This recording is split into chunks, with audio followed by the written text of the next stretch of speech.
as ever, thank you so much for your comments. And there's one here from Dougalbird who says, I recall my wife commenting on an ill-thought-out road alteration, creating a 12-foot wide cycle lane that hardly anybody used. I wish she'd comment on the cycles that go past on the pavement here in Rugby. She said, what a dumb idea. Whoever came out with that idea should be shot. So did she mean, A, the planner who came up with the idea should be tied to a post and have people kill them, or him, with gunshots, or B, it was a lousy idea and those who instituted it should be carpeted by the powers that be and possibly fired for incompetence? According to Tim, it should be A. That's because Tim is immature and doesn't understand what's the line? Doesn't understand the difference between literal language and rhetorical devices such as hyperbole as a cathartic release. Other commentators on here are equally half-witted. Thank you so much. Thank you so much. No, I do understand the difference between hyperbole and reality, between literal language and creative language. But the real difference is that I think when your wife is suggesting that people should be shot, it's not likely that she has a shotgun or that she can command that people with shotguns should go ahead and perform such a deed. It is, however, likely and perfectly credible that somebody with a shotgun or with a pistol or something, or with a knife, should attack a politician, and that has happened in recent times.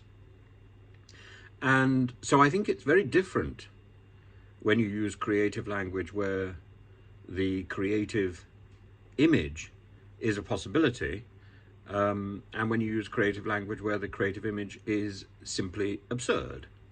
It is absurd to think of somebody being shot, whether the planner, whether that's a man or a woman, should be tied to a post and then executed. That is an absurd idea worthy of Monty Python.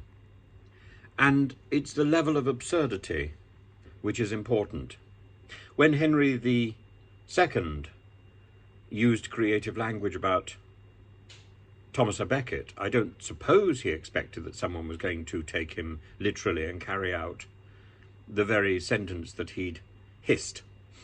But that was the problem, and that is the alarming feature, that if somebody has the capacity to carry out that threat, or if that threat is a realistic threat, and there are, within the last few weeks, the House of Commons has talked about the danger and the threats to MPs, then that changes the nature of the conversation. It changes the nature of the comment dramatically.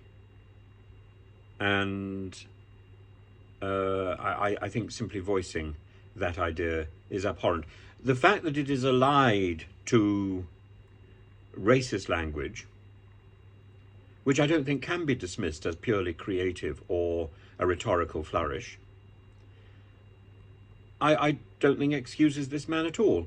And I don't think this is about hyperbole as a feature of English literature. I think this is about appalling vocabulary, appalling sneering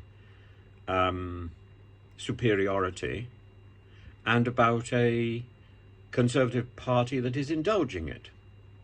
It's wrong, and it needs to be called out as wrong. And I'm sorry if that makes me sound half-witted.